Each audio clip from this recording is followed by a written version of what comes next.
जय शिवराय मित्रांनो, हर हर महादेव. आपल्या सर्वांचे स्वागत आहे देसी डॉक्टर डायरीजवर. तर मित्रांनो, आजचा जो आपला व्हिडिओ आहे, आज आपण व्हिडिओ पोस्ट करतो आहोत एंड्युरन्स चॅम्पियनशिपबद्दल. तर सर्वप्रथम आपले अश्वप्रेमी सचिनदादा जगताप यांच्या मार्गदर्शनाखाली अहिल्यानगर येथील अश्वप्रेमींनी एक अश्वमहोत्सव आयोजित केलेला आहे.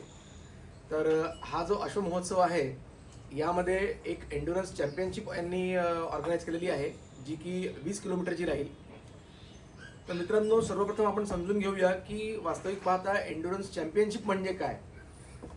आता एंड्युरन्स चॅम्पियनशिप म्हटल्यानंतर अर्थात घोड्यांची रेस तर ही आहेच, पण यामध्ये आपल्या घोड्याला कुठल्याही प्रकारचा त्रास न होता आपल्याला ती रेस जिंकायची आहे आणि आपल्याला दिल्या गेलेल्या वेळेमध्ये. तर मित्रांनो, एंड्युरन्स चॅम्पियनशिपमध्ये काय असतं की काही त्याला नियम लागलेले आहेत. सर्वप्रथम तुमच्या घोड्याचं वय हे 4च्या वर पाहिजे. सोबतच आता ही जी चॅम्पियनशिप या ठिकाणी ऑर्गनाईज केलेली आहे अहिल्यानगरला, तर यामध्ये स्पर्धकाचं वय यांनी 10च्या वर आवश्यक असं ठेवलेलं आहे.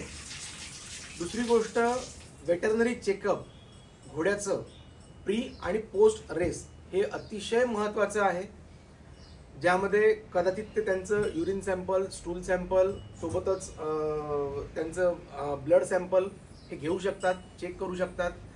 जर का वेटरनरियनला वाटत असेल किंवा तुमचा घोडा कुठे लेम आहे, थोडासा लंगडतो आहे किंवा त्याला चालण्यात काही त्रास आहे, तर अशा वेळेला ते तुम्हाला डिस्क्वालिफाय पण करू शकतात. रेसच्या अगोदर पण डिस्क्वालिफाय करू शकतात आणि रेसच्या नंतर पण डिस्क्वालिफाय करू शकतात.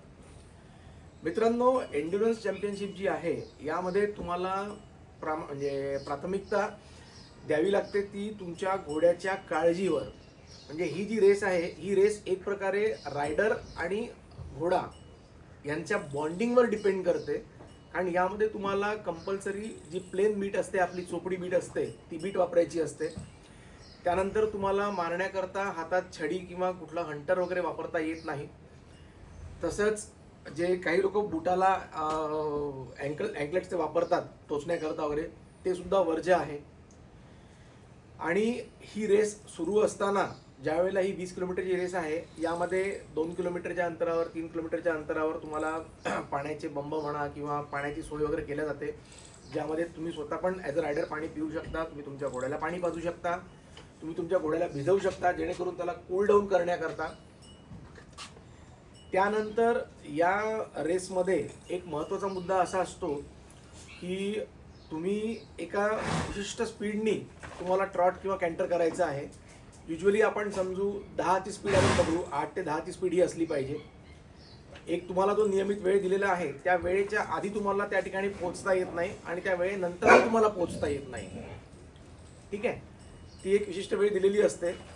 साधारणतः 1 तास 5 ते 10 मिनटं ते 2 तास असा त्यांचा कालावधी दिलेला असतो. त्यानंतर तुम्हाला घोड्याला शांत करण्याकरता, थंड करण्याकरता, कूलिंग डाऊन करण्याकरता काही वेळ दिलेला असतो 5 ते 10 मिनटाचा. आणि त्या नियमित वेळेमध्येच तुम्हाला घोड्याला परत वेटरनरीकडे चेक करायला न्यायचं असतं रेस आटोपल्यानंतर. घोड्याला कुठल्याही प्रकारचा मार, कुठल्याही प्रकारची इंजुरी किंवा दिसता कामा नये, कुठल्याही प्रकारे कुठेही त्याला रक्त लागलेलं कामा नये. जसं आपण काही म्हणतो, काही घोडे नेवर मारतात, पायाला पाय लागतो, रक्त लागतो, तो सुद्धा घोडा त्या ठिकाणी डिस्क्वालिफाय होतो. तर मित्रांनो, अशा प्रकारे ही रेस असते. वेटरनरियन सगळ्यात प्रथम काय चेक करतात की तुमचा घोडा किती थकलेला आहे, तो लेम झालेला आहे का चालल्यानंतर. त्यामुळे बहुतांशी लोक एंड्युरन्समध्ये पार्टिसिपेट करताना घोड्याच्या पायाला नाल मारतात. दुसरा एक महत्त्वाचा मुद्दा असा असतो की घोड्यांचा हार्ट रेट चेक केला जातो. हार्ट रेट जर का मला एक्झॅक्ट आकडा लक्षात नाही, 60 ते 64 हा आकडा आहे. त्याच्यावर जर का असेल तर घोडा डिस्क्वालिफाय होतो आणि त्याच्या आत जर का असेल तर तो घोडा क्वालिफाय होतो. तर मित्रांनो, 8 तारखेला ही चॅम्पियनशिप अहिल्यानगरच्या काळे रिसॉर्ट या ठिकाणी आयोजित केलेली आहे. आणि या चॅम्पियनशिपमध्ये आत्तापर्यंत बरेचसे लोक रजिस्टर झालेले आहेत. मी माझ्या अशोकप्रेमी मित्रांना विनंती करतो, त्यांना सांगतोय की तुम्ही या, या ठिकाणी पार्टिसिपेट करा आणि अहिल्यानगर येथे पहिल्यांदाच अशा प्रकारची ही जी चॅम्पियनशिप आहे ही ऑर्गनाईज केल्या जात आहे. तर याला भरभरून प्रतिसाद द्या आणि जेणेकरून आयोजकांचे पण मनोबल वाढेल.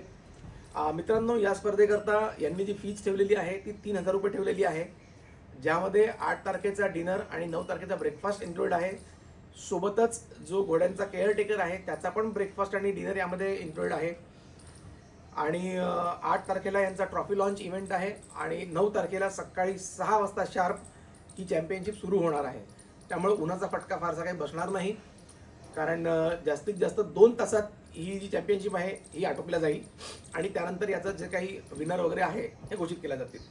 तर मित्रांनो, तुम्हाला एंड्युरन्स चॅम्पियनशिपची ही माहिती जर का आवडली असेल तर please do like, share and subscribe our channel desi doctor diaries. Thank you मित्रांनो.